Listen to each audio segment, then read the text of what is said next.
Hello. Today is World Poetry Day.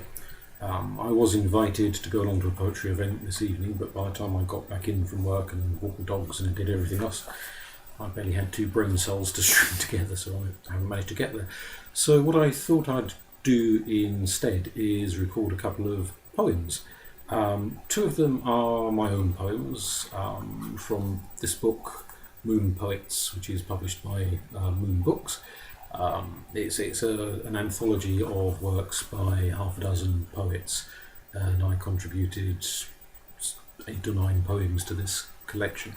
So I'm going to read you a couple from here, and then I'm going to finish by reading you one from this work, which is Animaculture by Hilary Llewellyn-Williams, who is a prominent Welsh poet.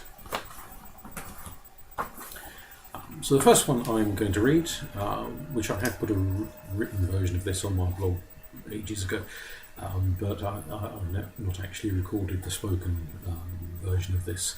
It's called The Song of Mr. Tumnus.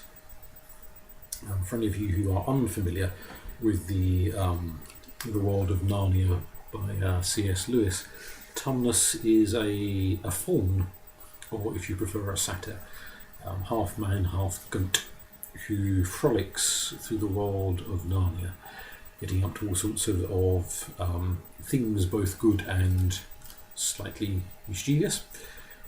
This is me putting words into his mouth that I dare say would make poor old C.S. Lewis spin in his grave if he heard it, so apologies to him.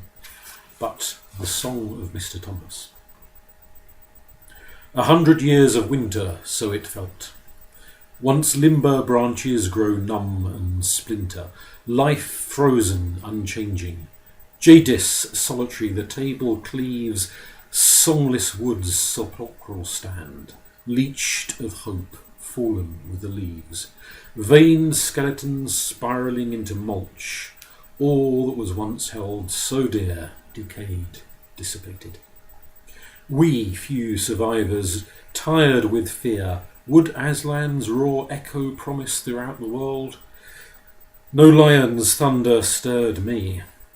It was your greeting that unfurled, softly spoken, shivering up my spine, dissolving a century of snow, letting our songs entwine. Quiet, but richly echoing, in forest vaults strong, arterial lust calling me back from death. Sighing a syrinx song, no lions panting but your breath upon my nape, melted the Gorgon's indifferent gaze, and granted our escape. Warmth flowed to your touch, colour blossoming, I took your hand and we danced up the spring. Sometimes you leading, sometimes I, trampling winter's sting. The lion heat of summer cannot come till first Tumnus tumescent quenches his forgotten thirst. Goat boy you called me, and so I am. No son of Adam I, but a child of Pan. I tell a different story, neglected by the spawn of man. And while C.S. Lewis's solicitors are busy composing letters about that, I'll read you one called Setka Waits. This is in a metre of my own devising.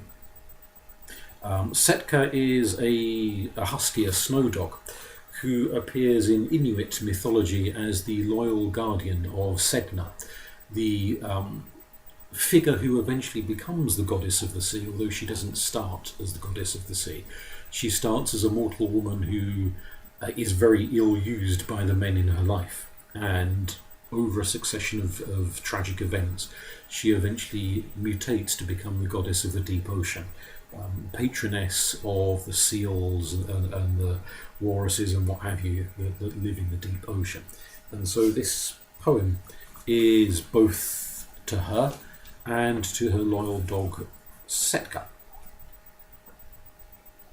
Setka waits upon the shore, ice-blue eyes embrace the joyless sea, whence resounds his lady's roar.